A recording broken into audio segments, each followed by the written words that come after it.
Never pa na mangyari na magtipon-tipon ang S-Rank Hunter ng Korea at Japan. Subalit nang dumating ang ika-10 S-Rank Hunter ay naramdaman kaagad ng pinakamalakas na hunter ng Japan ang napaka-imposibleng enormous magical power na gustong itago ni Song Jinwoo. At mukhang minamaliit pa ng mga Japanese hunter ang mga Korean S-Rank Hunter. Pagkatapos maramdaman ni Go Geun-hye at Baek Kyun-ho ang napakalakas na mana power sa pagbalik ni Jinwoo, pinagpatuloy ni Baek Kyun-ho at Min Byung-go ang kanilang kwentuhan at inuman. Tinanong ni Min Byung-go si Yun-ho kung gusto ba nitong makarinig ng nakakatawang kwento. Sagot naman ni Yun-ho, no thanks. Sinabi ni Yun-ho, si Min Byung-go daw ay mataas ang sense of humor, subalit may pagka-weirdo minsan. Siya ang kauna-unahang S-Rank Hunter na nagretiro na kahit sa kabila ng malaking sahod ng pagiging S-Rank Hunter, nagretiro pa rin ito kahit galing ito sa mahirap na pamilya. Nagtanong si Byung-go kung sigurado na nga ba talagang mag-participate si Yun-ho sa Jeju Island Raid, na kahit nasaksihan ito kung paano namatay ang kasamahan nilang S-Rank Hunter na si Yoon-suk. Tugon ni Yun-ho na kung hindi siya sasama sa raid, silang lahat ay magsasuffer at mag-end up with the same fate. Wika ni Byung-go na hindi pa rin nagbabago itong si Yun-ho, isa pa rin itong makabayan. At kung naparito daw ito para kumbinsihin siyang isama, hihingi siya ng pasensya dahil hindi siya sasamang muli sa Jeju Island Raid. Sinabi ni Yun-ho na hindi siya naparito para kumbinsihin siyang sumama. Naparito siya dahil baka ito na yung huli nilang pagkikita. Ikinuwento ni Byung-go ang kanyang plano na kumuha siya ng teaching certification exam para maging isang guro at hinire din siya ng Eugene Architecture bilang guild master ng Eugene Guild. At kahit saang anggulo niya tingnan, hindi talaga siya nararapat sa trabaho ng pagiging hunter kung ikamamatay rin lang naman niya. Kaya nakapagdesisyon siyang pumasok bilang teacher ng Korean history. Napatanong si Yun-ho bakit naman history. Sagot naman ni Byung-go, gusto ko kasi ng drama. Tugon naman ni Yun-ho, werdo ka talaga. Na-realize ni Yun-ho na ang desisyon ni Byung-go ay ang pagiging normal na tao at ang pagiging hunter ay hindi normal na gawain. Lumipat ang eksena sa hospital. Dumating na si Jinwoo at dumaan nito sa bintana upang mabilis siyang makapunta sa kwarto ng kanyang ina gamit si Kaisel. Wika ni Jinwoo, kung may mangyayari mang masama, wala nang sisihan.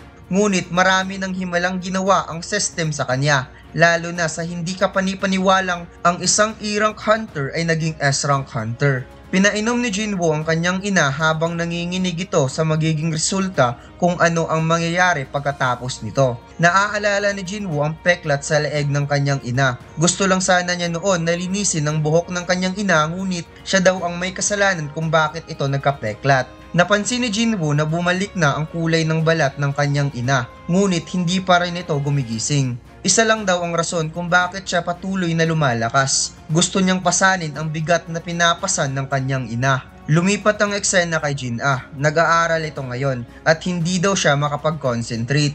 Lumabas si Jin-ah at napansin niya bakit ang warm daw ng hangin kahit malapit na ang summer. Habang nakaduko si Jinwoo sa tabi ng kanyang ina, tinawag ang kanyang pangalan at laking gulat dahil gising na ang ina ni Jinwoo. Tinanong nito kung gaano siya katagal nakatulog. Sinabi ni Jinwoo na 4 na taon, habang ito ay nanginginig dahil hindi siya makapaniwala sa kanyang nakita. Hinanap ng kanilang ina kung nasaan si Jin-ah. Sagot naman ni Jinwoo na okay lang ang kanyang kapatid. Nagpasalamat ang ina ni Jinwoo dahil tinupad nito ang kanyang pangako na aalagaan niya ang kanyang kapatid habang wala siya. Alam daw ng kanyang ina kung gaano kabigat ang pinapasan ngayon ni Jinwoo at hinawakan ng kamay nito kaya napaluha ang ating bida.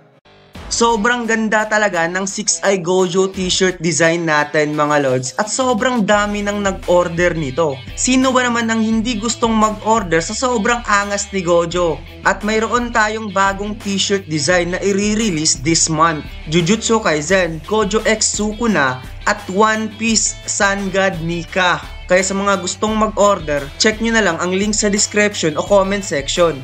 Nagulat ang mga doktor nang nalaman nilang mayroong pasyenteng gumising sa sakit na eternal slumber at hindi pa daw ito nangyayari sa kasaysayan kahit sa buong mundo. Nag-request daw ang guardian na i-release ang pasyente. Sagot ng head doctor, hindi pa pwede dahil kailangan muna itong magpahinga since 4 na taon itong nakatulog at siguradong mahihirapan itong makatayo. Sinabi ng isang doktor ang kondisyon ng pasyente, bumalik na sa normal lang lahat at nakakalakad na ito na mag-isa. Nagtataka ang head doctor kung bakit naging perfect condition ang katawan ng pasyente pagkatapos ng 4 na taong pagkakatulog. At baka magkakaproblema sila kung palalabasin nila ito, kailangan muna nilang ipaalam kaagad sa mga higher up. Sinabi ng isang doktor na sinabihan na daw niya ang guardian, ngunit hindi daw ito isang normal na tao. Nagtataka ang head doctor at napasabing sino ang guardian na yan. Binulong ng isang doktor kung narinig na ba daw niya ang pangalang Song Jin-woo,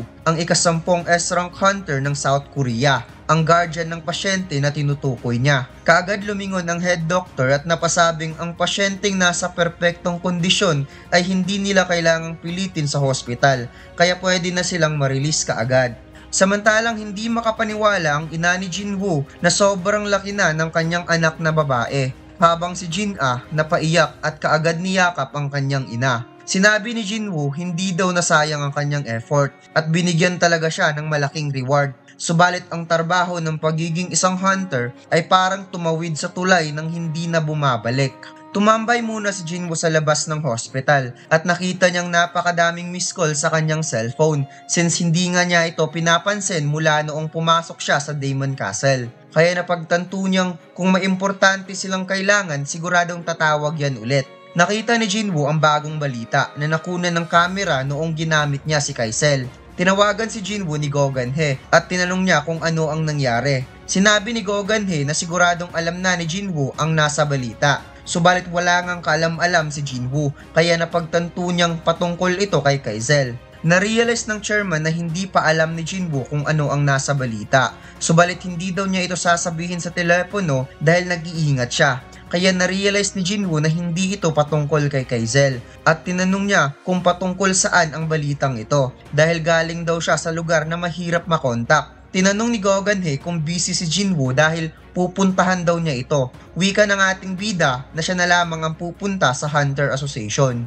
Lumipat ang eksena sa Hunter Association. Sinabi ni Go Gan-hye kay Jin-woo na pupunta sila sa Jeju Island upang i-exterminate ang mga ants. Subalit bago mangyari yan ay kailangan nila ang tulong ni Song Jin-woo. Pangarap daw ng lahat ng mga tao na mabawi ang Jeju Island, kaya humingi ng pabor ang chairman kay Jin-woo na tulungan sila. Naisip ni Jin-woo na maraming mga higher level monster sa Jeju Island, kaya syempre sasama siya upang makapag-level up. Biglang naramdaman ni Jin-woo ang napakalakas na mana waves at tinanong niya sa chairman kung mayroon bang hunter na nag-aaway sa loob ng Hunter Association. Napatawa na lamang ang chairman dahil malakas daw ang senses ni Jin-woo kahit medyo malayo ang pinangyarihan nito.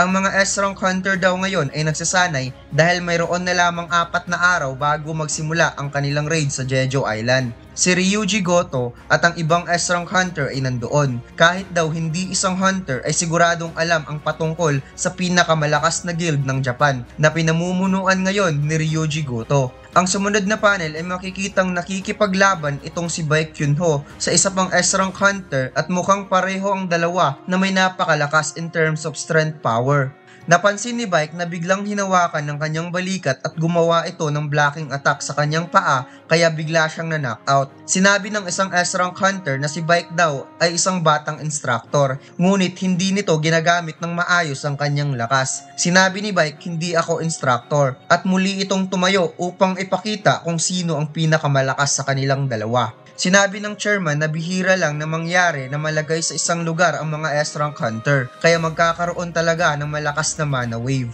Nakita ni Jin-woo na mukhang matatalo si Baek sa laban. Biglang may nagsalita sa gilid at sinabi hindi pa daw ginagamit ni Baek ang kanyang full power dahil baka hindi makayanan ni Ma Dong-ok ang tunay na lakas ni Baek Kyun-ho. Ito pala ay si Choi Jong-in at kinamusta si Jin-woo. Si Ma Dong-ok daw ay isang S-rank hunter, ang guild master ng Fame Guild. Tinanong ni Jin-woo kung bakit hindi ipinapakita ni Baek Kyun-ho ang kanyang tunay na form kung ang kalaban niya ngayon ay isang S-rank hunter. Wika ni Jong-in, kung marami daw ang manunood ng mga S-rank hunter, mahirap magpakita ng naka-all out at magiging tunay na monster lang daw itong si Yun-ho kung nasa totoong laban. At ang nasa tabi daw ng stadium ay ang mga S-rank hunter ng the strongest guild ng Japan, ang Draw Sword Guild o ang tinatawag na Blade Guild na pinamumunuan ng guild master na si Ryuji Goto. Napansin ni Ryuji ang ating bida na mayroon daw isang assassin type hunter na sinubukang itago ang napaka-imposibleng enormous amount of mana at sigurado siyang isa itong talented na assassin type hunter. Sinabi ni Hanikawa na ang hunter na yan ay isang magic type hunter at ito daw ay confirm na, kaya hindi makapaniwala si Ryuji na mali ang kanyang hinala. Habang ang guildmaster ng Reaper na si Lim Taegyo, ngayon lang niya nakita si Jinwoo at ang hunter daw na ito ang nagwasak sa kasikatan ng kanyang pinakamamahal na si Lee Min-song.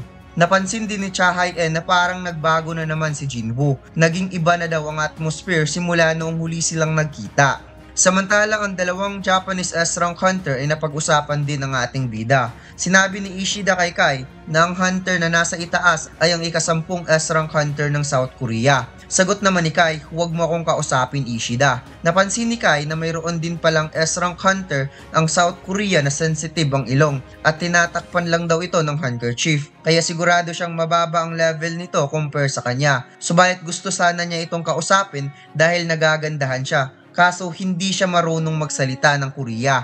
Habang nagsasanay si Ma Dong-ok at Baek Yun-ho, sinabi ni Hanikawa na ito na yung mga S-rank hunter ng Korea at wala na silang iba pang makikita.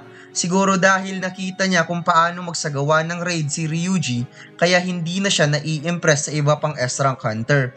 Wika ni Ryuji, hindi naman daw lahat pareho sa inakala ni Hanikawa dahil mayroon naman daw ang S-rank hunter na malakas. Ito ay si Cha Hae-in at Go Gan-hye na may kukumpara sa pinaka-the best hunter ng kanilang guild. May biglang lumapit at sinabing, Sir Translator, anong sinasabi mong mga mahihina ang mga S-rank hunter ng South Korea? At dito lang nagtatapos ang ating kwento mga lods. Hanggang dito muna tayo mga lods. Gawin nating full episode ang laban ni Song Jinwoo at Goto Ryuji at susubukan nating mag-upload ng 5 chapter bukas. Ang Dark Triad ay binubuo ng 4 na magkapatid na Socrates. At kung gusto mong maging member ng Dark Triad ng Spade Kingdom, andito na ang t-shirt natin na napakasimple subalit napakaangas. Sobrang ganda ng pagkagawa natin mga lods. In-upgrade na natin ng kulay into the highest level na makikitang sobrang tingkad ng print natin mga lods. Ayan mga lods, bagay na bagay ito sa inyo kahit anong sizes dahil pwede itong pang casual fit, pwede rin pang streetwear. Available na ang design na ito sa ating Shopee store at TikTok shop.